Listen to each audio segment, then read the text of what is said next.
if you could touch on a couple to-be NFL players, Micheal, Sam, and Johnny Manziel. I guess from a coaching perspective and how you would look at that, bringing them into your team. I guess with not question marks, but different things that they might bring into your locker room. Well, Johnny Manziel's a guy that has a lot of talent. And most players that are successful, first of all, the ingredient is to have talent. But that's a gift. There's more players that waste their talent than are that use it correctly.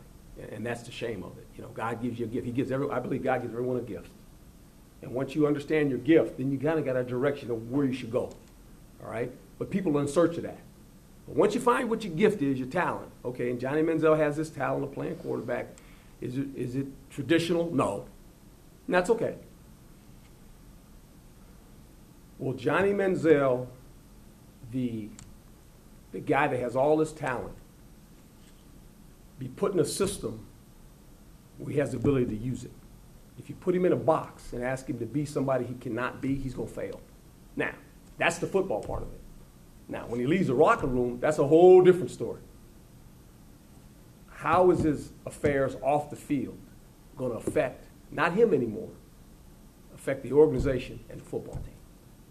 And he's going to have to learn how to balance that. It's not saying he can't go out, but he's got to know, you go out, everybody's looking at you. And when you get yourself in a jam, it's not your problem anymore. It's the head coach's problem. Because the next day, the head coach is in the press conference, and somebody like yourself is going to ask the head coach, hey, coach, your guy was at the bar last night, and guess what? Here I go. Well, Johnny Manziel has to realize this is professional football. It's not a hobby. It's your profession. And you affect a lot of people's lives when you do things outside of the realm of acting professional. And he's going to have to come to grips with that. I think he can. I hope he can. I pull for young guys. I mean, if he wants to make a career, that's what he's going to have to do. Off the field. On the field, he's going to have to learn to play a little bit different. Not saying he can't run around and do all that. He can do that. But if he wants a long career, like I always say about quarterbacks, young quarterbacks run. Old ones have long careers because they stay in the pocket. Okay? So he's going to have to learn how to do that. Sam is a guy that he has some talent, but he's another guy that has to be used correctly in the sense of he has one really good trait. He seems to get after the quarterback. Not very good in coverage. So he's going to be a guy that if he makes the team, and it's a 50-50 chance because his innate skills are just okay. They're not great. He's going to have to be really good on special teams. And if he can do that, he can find himself a niche. So, I mean, you know, every player that comes in this league, they all have different strengths and weaknesses. And a lot has to do with this is the team you play for, how do they use you? And you can put players in position to fail just because you use them incorrectly. And that's not the coach's job. The coach's job is not allow players to fail. But Sam is going to be in a situation, he's not talented enough to get as many opportunities as Johnny Manziel. Okay? And we'll say that's not fair. That's fair. Because that's how life is. Life ain't fair. I keep saying it. Life's not fair. It's about opportunity.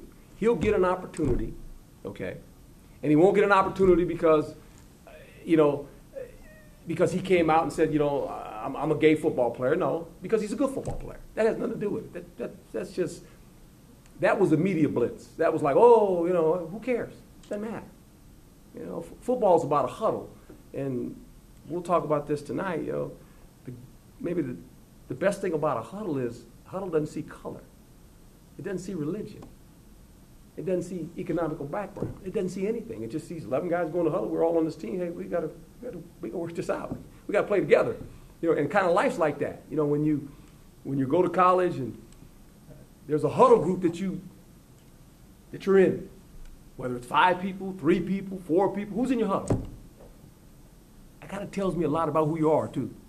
The people you allow in your huddle. You know, and then I've always said this, you have to choose your friends. You can't let them choose you.